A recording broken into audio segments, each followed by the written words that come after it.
Isang napapanahong paalala ang pagbubulay-bulayan nating salita ngayong Lunes Santo mula sa sulat sa mga taga-Hebreo. Ito ang sinasabi sa Kabanata 12, talata 1 hanggang 3 mula sa Magandang Balita Biblia. Kaya nga, dahil napapaligiran tayo ng napakaraming saksi, tanggalin natin ang anumang balakid at ang kasalanang kumakapit sa atin. Buong tiyaga tayong tumakbo sa takbuhing nasa ating harapan.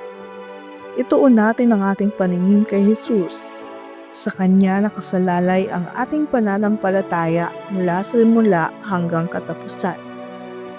Dahil sa kagalakang naghihintay sa Kanya, hindi Niya inalintana ang kahihiyan ng pagkamatay sa krus at Siya'y nakaupo sa kanan ng trono ng Diyos. Isip-isipin ninyo kung gaano ang tiniis ng pag-uusig sa kamay ng mga makasalanan upang hindi kayo manlupaypay o panghinaan ng loob. Tatlong mahalagang punto ang nais bigyang diin ng talatang ating binasa. Una, sundan natin ang yapak ng mga tapat na mananampalataya na napagtagumpayan ang mga balakid at kasalanan. Sila'y tao ring katulad natin, subalit pinagsumikapan nilang labanan ang kaaway sa pamamagitan ng pagsunod sa kalooban ng Diyos. Kaya nga sa tulong at kapangyarihan ng banal na Espiritu na nananahan sa mga mananampalataya, sila ay nagtagumpay.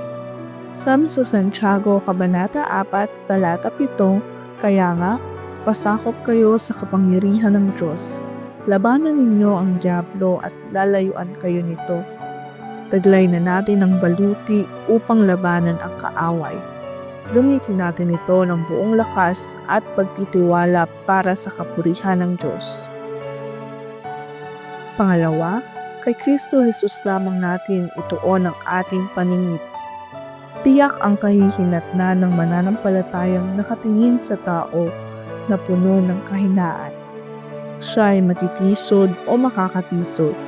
Subalit ang mananampalatayang nakatingin kay Kristo ay mananatili at magpapatuloy dahil alam niya na sa dulo ng kanyang paglalakbay, naroon si Kristo na naghihintay para salubungin siya at gawing ganap ang kanyang pananampalataya. Pangatlo, sa panahong mabigat ang ating pinagdadaanan at tila ba wala na tayong lakas para magpatuloy o lumaban para sa kaharian ng Diyos, alalahanin natin ang hirap na dinanas ng ating Panginoong Jesus. Tiniis niya ang kahihiyan, pag-alimura at ibinigay maging sarili niyang buhay upang matamo natin ang kaligtasan at magkaroon ng buhay na walang hanggan. Kaya naman dapat din tayong magtiis alang-alang sa kanyang pangalan. Dahil pagdating ng takdang panahon, magiging bahagi din tayo ng kanyang kaluwalhatian. Manalangin po tayo. Salamat po o Diyos sa paalala mo sa amin sa araw na ito.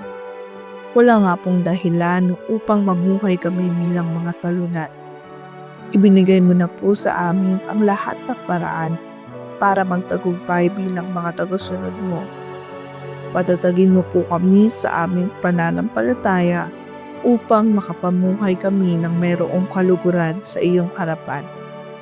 Sa pangalan ng Panginoong Jesus, ito po ang aming dalangin. Amen. Magandang araw po sa ating lahat.